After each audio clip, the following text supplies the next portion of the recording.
Bonjour Emmanuel. Bonjour, Paris.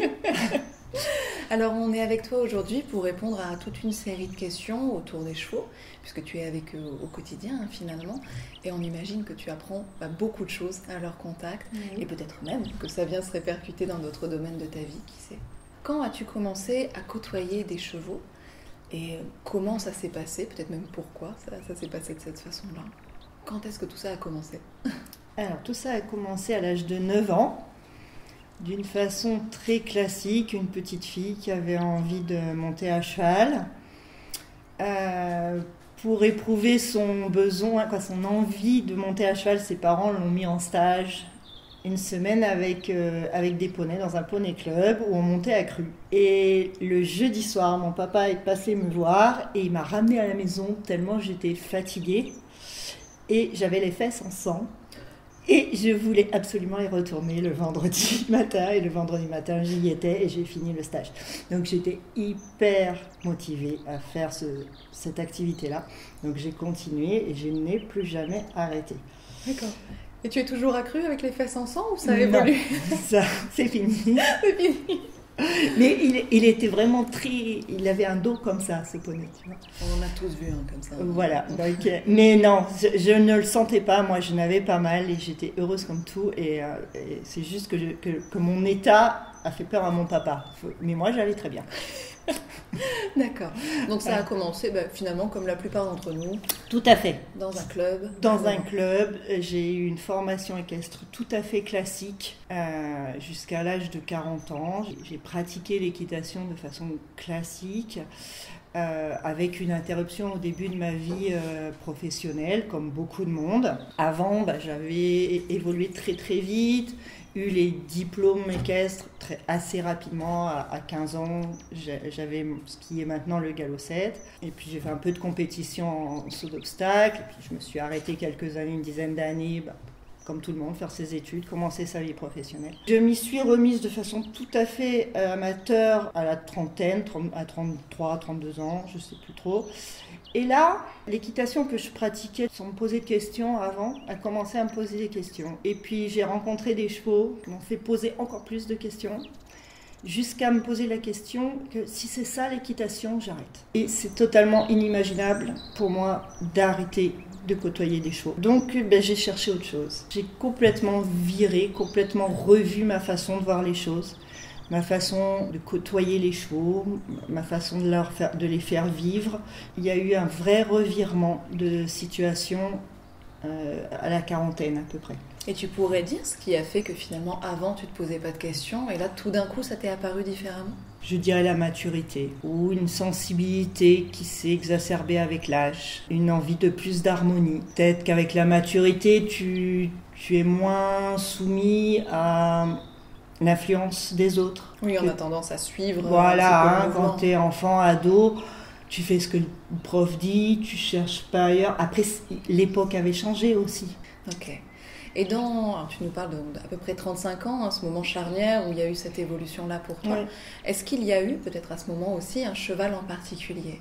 Alors, oui. À un moment donné, je me suis retrouvée avec un seul cheval à la maison et il avait du mal à rester tout seul. Et donc, très très vite, j'ai été en contact avec quelqu'un qui vendait un cheval à réformer de course. Et donc, j'ai acheté ce cheval. Il s'appelait Baltar. Et Baltar, il m'a mis en difficulté. Il ne voulait pas partir en promenade, il avait peur. Je m'en suis pas sortie. Baltar, je l'ai revendu. Et c'est lui qui m'a fait dire, mais même pour ces chevaux-là, il doit y avoir une autre solution. Les années ont passé et mon fils a grandi, je lui ai acheté un cheval. C'est pareil, c'était un cheval émotif, je l'ai toujours, il est toujours là avec nous. Et mon fils s'est pas fait plaisir avec. Ça n'allait pas, on n'arrivait pas à apaiser ce cheval. Et là, je me suis dit, non mais c'est pas possible, quoi. Il doit y avoir des façons d'aider ces chevaux-là. Et c'est là où je me suis dit, il faut chercher autre chose. Ou alors arrêter.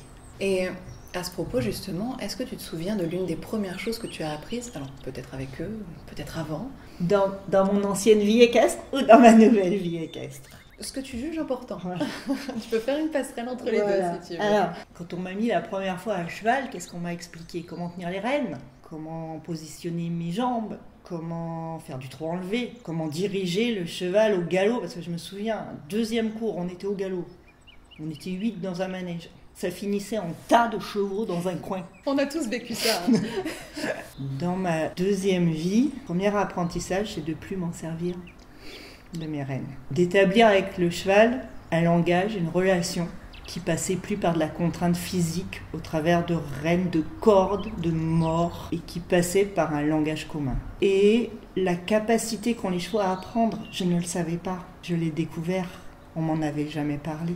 Et on m'avait non plus jamais expliqué qu'un cheval, il a besoin de se positionner d'une façon très particulière pour porter son cavalier, la biomécanique du cheval. Tout ça, on me l'a appris, voilà, la mécanique du cheval, qu'un cheval peut apprendre, et qu'au lieu d'exercer sur lui une pression physique au travers d'outils, je pouvais rentrer en dialogue avec eux par des gestes.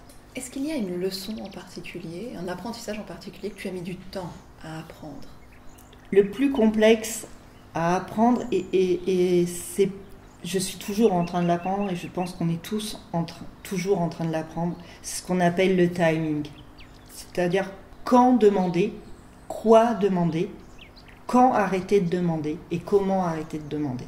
Toute la magie, entre guillemets, puisque ce n'est pas de la magie, c'est de la technique de ces méthodes-là, c'est ça, c'est le timing. Et ce timing, il s'exerce, il s'affine au fil du temps. Et c'est peut-être le plus compliqué à avoir. Voilà. Ça c'est un travail tous les jours. Tous les jours, on affine son timing. Ouais, parce que quelque part, on peut avoir des super gestes, des super connaissances, mais si le timing est mauvais, derrière, on va nulle part. Voilà. Le timing et l'état intérieur. Tout ce qu'on fait avec nos chevaux, tout ce qu'on fait faire à nos clients avec les chevaux, à aucun moment, un robot humanoïde pourra le faire. Il pourra reproduire nos gestes, mais ça ne marchera pas. Avec le geste, il faut une intention. Il faut rendre le geste vivant. Il faut incarner le geste. Ce n'est pas du tout des mouvements robotisés. Il faut mieux que le mouvement s'écarte un peu plus de ce que le prof a montré, mais soit complètement incarné par la personne, et ça marchera. Qu'un mouvement répété, copié, sans incarnation, sans intention dessous, et ça ne marchera pas. Le cheval n'écoutera pas, ne verra pas, ou s'en lassera très vite, ou ça le fâchera. Ça va. Soit il s'en désintéresse. Un robot, ils en veulent pas. Donc soit ils se désintéressent, soit ils se fâchent contre le robot. C'est peut-être la première chose à se fixer pour soi-même. Après tout, on demande quelque chose à ce cheval-là. La moindre des politesses, c'est peut-être aussi d'être présent en face. Tout à fait. On les sort de leur pré, où ils sont avec leurs copains. C'est au moins pour s'occuper vraiment d'eux, quoi, et pour être vraiment avec eux. Et peut-être que pour être vraiment avec eux, il faut qu'on soit aussi vraiment avec nous. Vraiment avec nous. C'est ça qui est merveilleux, c'est que quand on arrive à le faire, eh bien, une séance avec un cheval, c'est une méditation en fait. C'est un grand moment dans le moment présent. Est-ce que, au cours de ta pratique, de tes interactions avec les chevaux, tu as été confronté à des émotions récurrentes, ou en tout cas des émotions en particulier ? J'ai cette grande chance de ne pas avoir connu réellement la peur avec les chevaux. Par contre, j'ai été confrontée, comme beaucoup d'élèves, à la peur de mal faire. Et cette peur-là, elle est terrible, parce qu'elle fait hésiter, et le cheval, il déteste l'hésitation. Et il se trouve que j'ai été formée par une personne qui a tendance à un peu élever la voix lors des cours qu'elle donne. Et du coup, soit on s'écroule, soit on arrive à se faire mieux et à continuer, et à faire abstraction de l'erreur qu'on peut faire qui va engendrer tout de suite une réaction de sa part. Et je pense que ça m'a aidée, en fait. J'ai fini par en rire de cette situation-là, ce qui n'est pas toujours très drôle à vivre, en fait. Mais voilà, j'ai dit, ça m'est égal qu'elle crie. Moi, je continue, j'écoute ce qu'elle me dit, bien sûr, je corrige les erreurs. Et je pense que ça m'a assez aidée à dire, allez, j'y vais.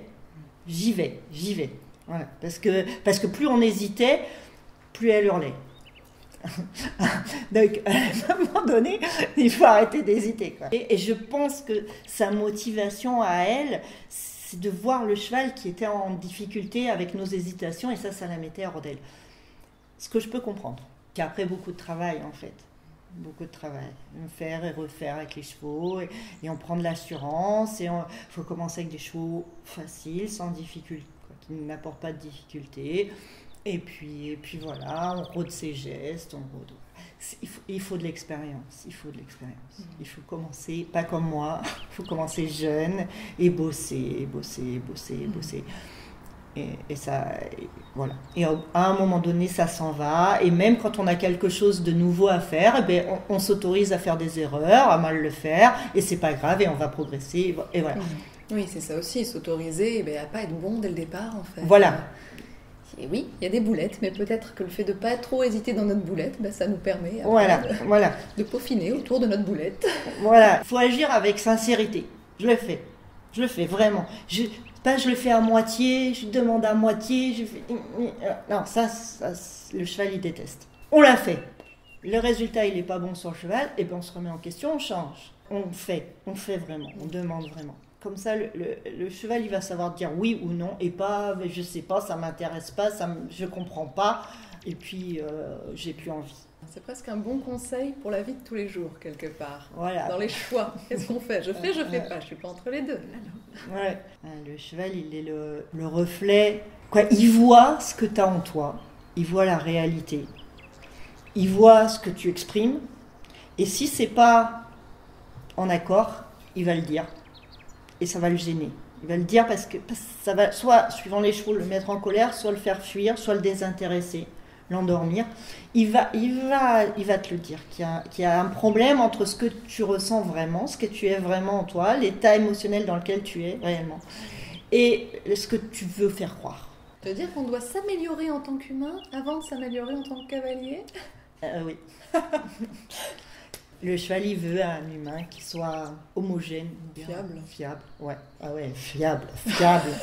Ça, c'est sûr qu'ils veulent des humains fiables. Oui, ça, c'est certain. Donc là, tu nous as évoqué beaucoup de choses, finalement. Le timing, la présence, le fait de faire vraiment les choses, d'être fiable, donc. Et est-ce que tu crois que tous ces enseignements, justement, avec les chevaux, t'ont apporté quelque chose dans ta vie, à côté de tes interactions avec les chevaux ? Je crois que très sincèrement, mon problème, c'est que j'y arrive très bien avec les chevaux. Enfin, j'y arrive relativement bien avec les chevaux. Et que j'ai un peu de mal à l'appliquer avec l'homme.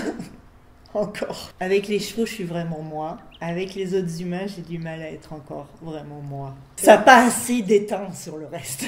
Oui, d'accord. Faut que ça imbibe encore. Faut que ça imbibe encore. Ce que tu fais... Quelle est pour toi la distinction justement entre ta relation avec un cheval où tu peux te permettre d'être toi-même et une interaction avec un humain où a priori tu as l'impression de devoir être un peu plus éloigné de toi ? Avec l'humain, j'ai peur de décevoir. Pas le cheval, tu le déçois pas. Et j'ai peur d'être jugée. Et avec le cheval, t'es pas jugé. Il va te dire oui ou non. Il va te dire t'es clair ou t'es pas clair. Il va te dire j'ai envie ou j'ai pas envie, mais c'est pas un jugement de valeur, c'est un fait. T'es pas jugé comme un humain juge un autre humain. C'est tellement plus simple avec les chevaux. T'es fiable. C'est fiable. Il n'y a pas d'entourloupe derrière, il va pas te dire oui pour te dire non, ou pour te faire, il va pas te dire blanc pour te faire noir. Non, c'est ça, oui, non. C'est confortable, c'est inconfortable, c'est sécuritaire ou c'est pas sécuritaire, je suis motivée ou je suis pas motivée. Voilà, c'est fait. Et puis 5 minutes après, j'étais pas motivée, tu changes, tu es bien, je suis motivée. Ça peut changer, il n'y a pas parce que j'étais pas motivée, je vais rester toute la séance pas motivée. Oui, c'est ce côté transparent, au moins, tu sais à quoi t'en tenir. Voilà. On dit qu'on ne cesse jamais d'apprendre. Est-ce que tu crois qu'il y a encore des choses sur lesquelles tu travailles actuellement ? Ouais. On n'a jamais cessé d'apprendre, ça c'est certain. Pour la bonne et simple raison qu'à chaque fois que tu rencontres un cheval, ça va être nouveau. Une chose qui est très importante dans ces méthodes-là, c'est d'être capable de s'adapter au cheval. Tous les chevaux ne vont pas s'aborder de la même manière, ne vont pas demander les mêmes choses au début, vont pas demander la même énergie. Et il va falloir comme ça sauter d'une façon de faire à une autre, suivant le cheval que tu vas avoir face à toi. Et ça, c'est passionnant. Ça, c'est super passionnant. Vraiment s'adapter à chaque cheval. Et ça, du coup, tu l'apprends à chaque fois, quoi. La seule chose qui est stable, c'est on va essayer de dialoguer tous les deux. On va essayer d'établir une communication entre toi et moi, dans les deux sens. Maintenant, comment je vais faire pour l'établir? Ça va dépendre de toi. Qu'est-ce que tu vas comprendre en premier? Est-ce que tu sais comprendre, cheval? Beaucoup de chevals n'ont pas conscience qu'ils sont capables de comprendre et d'apprendre. Donc déjà, c'est ça. C'est la première expérience qu'on peut leur faire faire. C'est comme si on avait une caisse à outils et suivant le cheval, tu prends tel outil ou tel autre avec telle énergie, voilà. Et la caisse à outils, tu n'as jamais fini de la remplir de nouveaux outils. Tu as intérêt de prendre le modèle, le bon modèle. Oui, c'est pour ça qu'il faut se former, il faut aller voir d'autres personnes. Dire, ah ouais, mais ça, c'est pas idiot. Avec tel cheval, j'aurais eu ça, cette idée-là. Et peut-être ça se serait mieux passé. C'est-à-dire, finalement, même si on a des bonnes bases, même si on a des connaisses, continuer à aller voir nos collègues, à regarder ce que font nos collègues. On ne se voit pas assez ensemble. On n'échange pas assez ensemble. Il y en a qui ont tendance à dire « moi j'ai tout compris, les autres n'ont rien compris ». Et ça c'est hyper dommage, parce qu'on est plein à avoir compris, à être sur cette voie-là. Oui, puis déjà tout compris, ça ne veut peut-être pas dire grand-chose non plus. Personne n'a tout compris. Et du coup, on est plus ou moins dans le sujet. Quel conseil est-ce que tu pourrais donner à n'importe quelle personne justement qui côtoie des chevaux, professionnels, non professionnels, n'importe quelle personne qui en côtoie? Aller rechercher qu'est-ce que c'est qu'un cheval, savoir réellement ce que c'est qu'un cheval, savoir réellement comment communiquent les chevaux entre eux, savoir comment un cheval apprend. Tout ça, c'est des informations qu'on a très facilement. Se faire aider par quelqu'un qui est un petit peu plus en avant sur le chemin. Est-ce que c'est pas naturel pour l'homme de faire ça, d'agir comme ça? Voilà, se faire accompagner vraiment. En vrai, pas que par des livres ou des vidéos. C'est très bien, ça fait avancer les choses un petit peu plus vite. Mais en vrai, allez en vrai voir des gens qui vous accompagnent. Que vous soyez professionnel ou amateur, alors encore plus amateur, mais professionnel aussi. Comme je l'expliquais, c'est pas parce qu'on a fait de l'équitation depuis 30 ans qu'on sait faire tout ça. Parce que simplement, on ne l'a pas appris, c'est tout, c'est pas grave. On peut être cavalier professionnel de haut niveau et pas savoir réellement entrer en communication avec un cheval. Et pour le monde équestre en général, est-ce que tu aurais un souhait? On a parlé de tout ça, le monde équestre, ça inclut les chevaux, en tant que les cavaliers. Pour les cavaliers, j'ai pas vraiment de souhait pour les cavaliers, j'ai un gros souhait pour les chevaux, qu'ils soient beaucoup plus heureux et respectés dans le monde équestre. Il va falloir que ça change, c'est très important. Si ça reste comme ça, l'équitation va devenir interdite et à juste titre. Par contre, on peut pratiquer l'équitation en étant respectueux du bien-être, en étant éthique, respectueux du bien-être physique, mental et émotionnel du cheval. On peut le faire. Alors peut-être en sautant moins haut, moins vite, en faisant pas les mêmes compétitions, mais on peut continuer à interagir et à trouver un merveilleux plaisir à le faire et à réellement enrichir la vie du cheval avec ça. Et il faut absolument que ça change. Ouais. Aucun cavalier au monde, sauf peut-être quelques débiles, ne veut faire du mal aux chevaux. Tout le monde aime le cheval, tout le monde aime son cheval. Après, il y a aimer et être conscient des réels besoins du cheval. Laisser son cheval en boxe pour pas qu'il ait de mouches. Posez-vous la vraie question. C'est quoi les vrais besoins du cheval? De ne pas avoir de mouches ou de pouvoir bouger librement avec des copains? Je comprends que vous, ça vous dérange d'avoir des mouches sur la figure. Est-ce qu'eux, ils ne sont pas un peu faits pour ça? Est-ce qu'on ne peut pas les aider avec un masque à mouches? Si vraiment ils n'aiment pas ça, ça ne doit pas être très agréable pour eux non plus. Mais qu'est-ce qui est plus désagréable? Rester dans 9 mètres carrés, sans contacts sociaux? Ou être dehors avec des mouches, avec les copains, à pouvoir bouger comme ils veulent et à manger en permanence. Donc oui, vous voulez le bien de vos chevaux, mais attention comment? Est-ce que c'est vraiment le bien de vos chevaux? Le bien du cheval, c'est pas de lui choisir un tapis de selle assorti à son frontal et à ses guêtres. C'est une bonne question à se poser. Parce que c'est vraiment bon pour lui, parce qu'on estime que c'est bon pour nous. Ouais. Vous C'est dépensez beaucoup d'argent pour les chevaux. Oui, mais est-ce que c'est au bon endroit?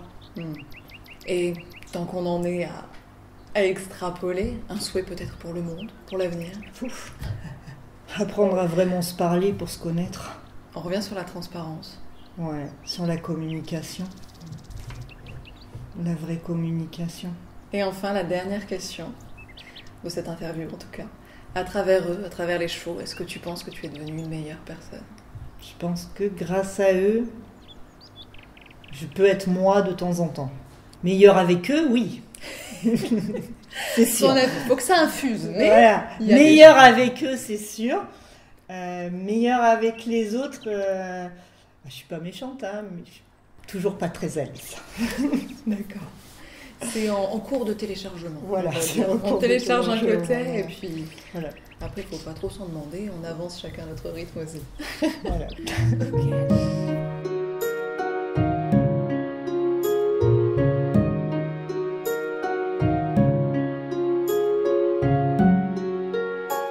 Okay.